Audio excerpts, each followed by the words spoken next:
se svetom Anti, njega Isus ljubi, grli, voli, dijeli s njima i radost i boli.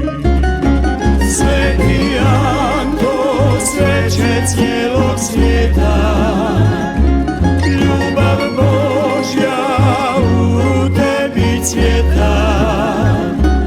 Potičeš nas ljubiti Boga, kao sebe bližnjega svoga.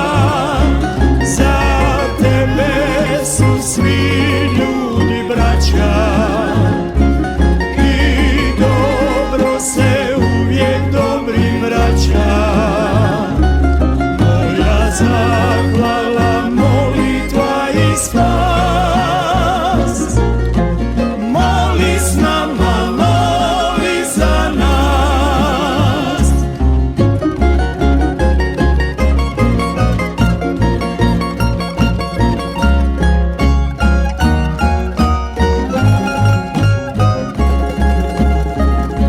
Mi smo slabi, griješni ljudi, na pomoć nam uvijek budi. Ti si vjerni zagovorni,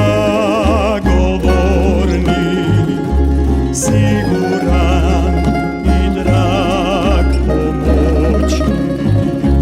Mami, tati, baki, djedu, sebi važiti u pogledu. Djeca te volimo, s tobom Boga svi slavimo. Sveti Anto, sveće cijelog